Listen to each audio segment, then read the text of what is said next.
Indianapolis, I'm Linda Saya. And I am Amber Brown. And today we are going to indulge your senses with the greatest art event in the city, Oranje. 45 musicians, 5 stages, 35 artists, and 3 interactive lounges. Every September, Oranje rocks the city with the best art in the entire city. So make sure you check it out. And if you missed it this year, don't worry. As always, Indy Live is your ticket into the hottest events. If you had to stay home, guess what? You're going Indy Live. Yeah, we got you covered. Indy Live, we're going one time. Look at this.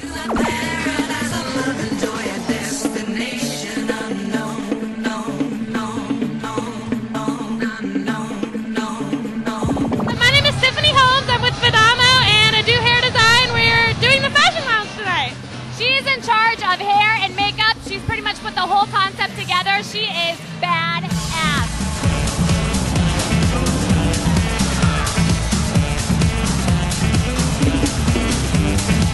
If there isn't any more reason to come to Oranje, how about this? You might find love. I mean, forget Match.com. Oranje is where it's at.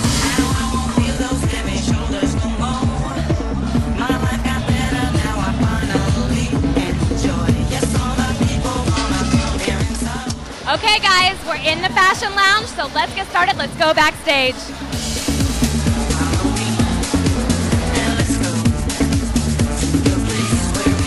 This runway looks awesome. Okay, so let's get the drama. Okay, so right now we're backstage. We got the models look like they're lining up. I can see Leslie Jane right here. This is the clothing line that we're doing.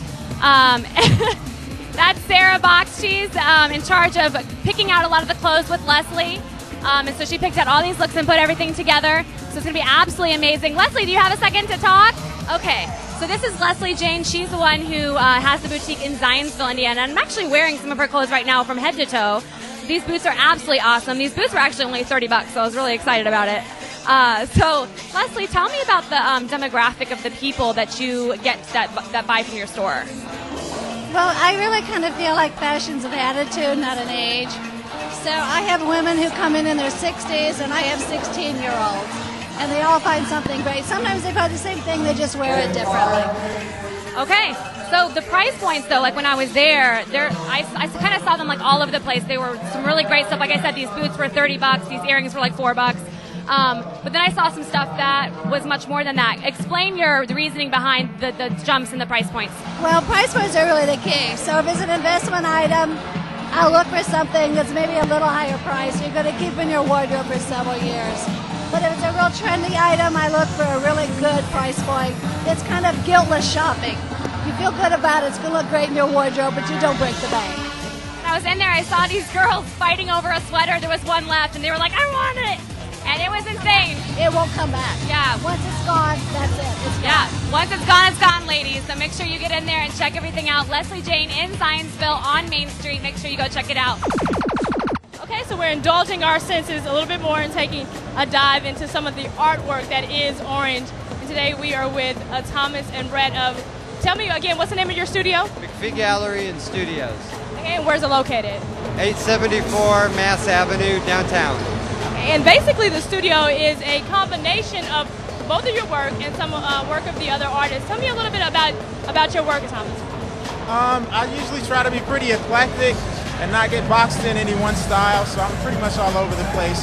Energy, color, just anything. You've got a really interesting piece right here. If we can kind of show this one right here off to the side. Explain your inspiration behind this. Where does this come from? Pretty much old school from Prince's When Dove Cries video, and I remember the image when I was a teenager, and then I wanted to play around with the idea, so that's it right there. That's pretty amazing. And so you've got a lot of artists in your studio, but your work is also featured. Talk to me a little bit about your work as well. That's correct. My work, I do primarily color field, contemporary abstracts, and figurative abstracts. And then we feature primarily Central Indiana artists, as well as artists from across the country and some foreign artists as well. So you get a lot of homegrown talent actually inside your studios. Right. One of the missions of our gallery when we started it was to feature artists who had never been represented either in a gallery or self-taught artists, to give them a first chance to be exposed with their art in the public. And for those of our viewers who are interested, tell them a little bit about where they could find your artwork or where they can get it in the price range of your artwork. That's another mission of the gallery. We have pieces from, original pieces from $10 to $20 all the way up to several $1,000s. So that if you walk in our gallery and studios and there's something you're interested in, you should be able to leave with the original piece of artwork. All right, well, thank you so much for sharing your art with the world and with the Indie Live audience. Great, thank you. Thank you. Hey everyone, I'm Linda with Indie Live, and I'm back here with Molly. So explain to me what Noble of Indiana is, what the organization is, and what they do. Well, we've been serving adults with developmental disabilities for 57 years, and we have day programs, supported employment, community opportunities for folks, and also residential and behavioral services. So these folks that did these photography, paintings, well, photography shots and then paintings are from the day services. Welcome to Indie Live. Okay, so we're diving deeper into this art, but then sometimes art meets music, and that is kind of where we are right now. I am here with Loban. Loban, introduce yourself to our audience. I'm Loban Hamilton, the vinyl record artist. All these records come from my DJ collection, and I actually injured my leg, so I was upset. I couldn't DJ. You know, I was actually in a bit of a rage. So I went down in my basement where all my vinyls were, and I began to break them up.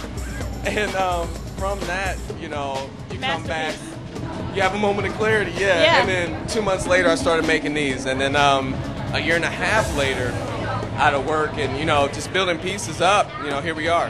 And I don't know if people really quite are grasping the idea, because I didn't grasp it at first when I saw the pictures, but these are actually pieces. I don't know if you can see this Kanye West. Yeah. Pieces of vinyl records that are broken to look like different artists. Been to every Kanye tour since he's been touring. All these are special to me in some certain way, you know. And you're kind of just spanning all generations here, because we've got Jimi Hendrix behind you. You've got a Run DMC right here. Tell me a little bit, if people are interested in this work, how they can get in contact with you, because I know I am. So how can they get in contact with you and actually purchase a piece? You can get in contact with me at vinylrecordartist.com, vinylrecordartist.com, and or what's easiest for me, just hit me on my email. It's Loban, it's a weird spelling, LOBYNH as in Hamilton, so LOBYNH@gmail.com. It's the easiest way. Simply amazing. You guys won't believe it until you actually see it, and to see it, you got to come to Orange, or you got to hit Loban up. Thank you so much for taking the time to talk to Indianapolis. Indie Live, I really respect your work. Thank you so much. Now I'm with Sarah Box of Fadamo. We just talked to Tiffany a minute ago, and Sarah, you kind of helped with picking out the pieces at Leslie's. You kind of, like, I noticed a lot of the girls have like the 50s hairdos. They're very, really, really cool. Explain to me, like, the vision behind it. Really with Leslie, she just has so much texture, and all the material is just phenomenal. So really we just want to kind of build up, and she's really the high fashion of the show. She's the ender, that's why. So how long has Fadamo existed? I know it's the three girls. It's Katie Moon, who's the photographer. It's Sarah Box here that does, like, basically the clothing and the styling, and then there's Tiffany, who does, like, the hair and the makeup. So it's like a great, like, go women team, which is awesome. How long have you guys existed? All three of us together, we started in January. Katie actually started the business as herself as a photographer, I think like 2 years ago. Hi, and welcome to Indie Live. I'm here with one of the wearable artists. Is that what you go by? Yes, that's correct. Miss Rebecca Jones, and we're actually standing in front of some of her pieces. Tell me a little bit about your designs. Well, I have a few different lines of clothing. I have stuff that I actually just dye, and then I have things like this that I either significantly alter or design from scratch. And actually, we've got some of your pieces behind us, but you also custom make. Our producer, Michelle Overton, is actually wearing one of your pieces right now. Tell me about some of your custom designs, and if people are interested, the different things that they can kind of get. Well, my favorite thing about custom work is I can always make the right size and the right color. So if you don't see something that you like, you don't have to give up hope. So I'm really digging this piece right here. If somebody is like me and they want to come and pick out one of your designs, how can they get in touch with you, or how can they order a dress for themselves? All it takes is emailing me at fiberartist219@yahoo.com and just tell me what you like, and I'll respond back, and we'll go from there. There you go. It's just as easy as that for pieces of wearable art. We've got wearable art, we've got vinyl records. It's all here at Oranje. Thank you so much, Rebecca, for taking the time to talk to Indie Live. Okay, guys, so now I'm with Katie Moon, the photographer, and one of the girls from Fadamo right now. What's up, Katie? How are you? Fantastic. How are you? Wonderful. So how did you think that the fashion show went tonight? Oh, it was absolutely amazing. We just wrapped on our final show of 3 tonight. We're going to have a photo shoot demonstration coming up soon, but overall the fashions were absolutely fantastic. The runway went amazing. The crowd was huge. Everybody was enthusiastic. We couldn't be more pleased. What we tried to do was we took Indianapolis as a whole and we went to different areas around the city. So up on the north side, we just loved Leslie's fashions. We love what she represents. She's extremely reasonably priced. And we also wanted to add an extra element that can kind of take us to another avant-garde sort of level. Well, thank you so much. You're amazing photographers. So make sure you guys check out Katie Moon. She's awesome. One of the best photographers in Indianapolis for sure. I've done tons of stuff with her as well. So thank you so much for your time. And that is the fashion show. That is a wrap. So somehow throughout the process of the evening, I lost Linda. So Jim here is going to be my co-host for the rest of the night. Anyway, really hope you enjoyed your time here at Oranje. We are closing the chapter. If you missed all the amazing events that were Oranje Indy 2010, believe me, it's something you want to check out next year. I am Amber Brown Strong for Linda Saya. You are watching Indy Live.